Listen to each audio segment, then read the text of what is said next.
সাদিয়া, হাসপাতাল থেকে ছাড়া পেলেই আমি তোমাকে বিয়ে করব। তপু, আমি তোমাকে ভালোবাসি। বাবু, আপনি এই বয়সে বিরিয়ানি খেতে পারবেন না। আমার বাবা 1 লাখ টাকায় এই কেবিন ভাড়া করেছেন, আমি যা খুশি। হেই ডাক্তার, আমার গার্লফ্রেন্ড কোন কেবিনে জন্ম হয়েছে? ঠিকানা দে, না হলে আমি তোমাকে ঘুষি মারবো। বাবা, আপনি কমোডে বসে আছেন কেন? আমি সব সময় ডায়াপার পরতে পছন্দ করি না, তাই কাজ সারার জন্য একটি কমোড লাগিয়েছি।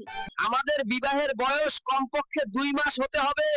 আমরা সবাই বিয়ে করতে চাই, আমাদের দাবি মানুন। শিশু, তুমি এটা দিয়ে কি করবে? হাসপাতালের নার্স আমাকে খোঁচা দিতে আসছে, তার আগে আমি প্রস্তুত। আমি তাকে খোঁচা দেব। ডাক্তার, আমি কখন বড় হব? আমাকে বড় কর। আমি এভাবে শুয়ে থাকতে পছন্দ করি না। সোনা, কেমন আছো? পৃথিবীতে এসে কেমন লাগছে তোমার? চুপ কর বদমাশ, বড় হতে দাও, তারপর ইন্টারভিউ দেব। দিলরুবা, তুমি আমার ভালোবাসা। আমি তোমাকে আমাদের মধুচন্দ্রিমার জন্য আমেরিকায় নিয়ে যাব, আর আমরা কাপল ব্লগ করব। নাদিয়া, তুমি আমার ভালোবাসা।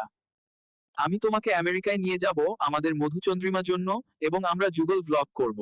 এই ডাক্তার, তোর সব নার্স কোথায়? আমি তো মলত্যাগ করে ফেলেছি। আমার ডায়াপার পাল্টে দে, না হলে আমি তো